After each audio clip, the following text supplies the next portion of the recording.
Le gouvernement gabonais honore ses engagements lentement, mais peut-être sûrement. La Société d'énergie et d'eau du Gabon est passée à la caisse ce matin. La volonté de l'État de solder ses dettes s'est faite à travers une signature de convention d'appurement en présence du ministre d'État au budget, celui de l'énergie, du ministre délégué à l'économie et de la Confédération patronale gabonaise, conforte Olga Okenkali et Gérard Mayagna pour les détails. Qui paie ses dettes s'enrichit. Et pour ce qui est de l'État gabonais, le gouvernement finit par régler, tôt ou tard, précise Jean-Fidèle Otando, une façon comme une autre pour le pays de tenir ses engagements, quand bien même le paiement d'un peu plus de 30 milliards à la Société d'énergie et d'eau du Gabon reste basé sur le mécanisme de compensation. La signature de cette convention permettra de rassurer de façon très concrète un opérateur économique important dans notre pays et par la même occasion ses employés, ses fournisseurs et probablement ses actionnaires.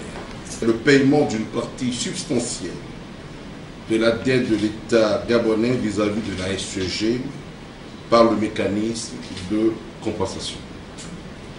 Comme vous le savez, la compensation est un moyen de paiement comme un autre, puisque l'État renonce à percevoir la dette fiscale qui est due.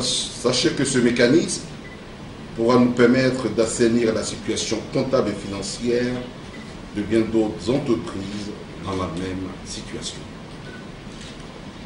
Mais nous aimerons également que l'effort fait par l'État puisse bénéficier à la collectivité dans laquelle ces sociétés exercent leurs activités et font des bénéfices. L'action est maintes fois appréciée et par la Confédération patronale syndicale qui estime que c'est peut-être là un signe fort pour l'entreprise de prêter à nouveau et par la SEEG. Nous sommes tout à fait heureux de ce type de partenariat. Je crois que c'est une étape importante pour la SEG qui va là progressivement pouvoir aussi retrouver une situation beaucoup plus normale, absolument. Le fait d'avoir un partenariat solide avec l'État va justement renforcer la SEG et renforcer, je dirais, rassurer l'ensemble de ses agents. D'autres entreprises attendent sagement leur tour. Certaines, dont les discussions ont d'ailleurs déjà bien avancé avec le gouvernement gabonais.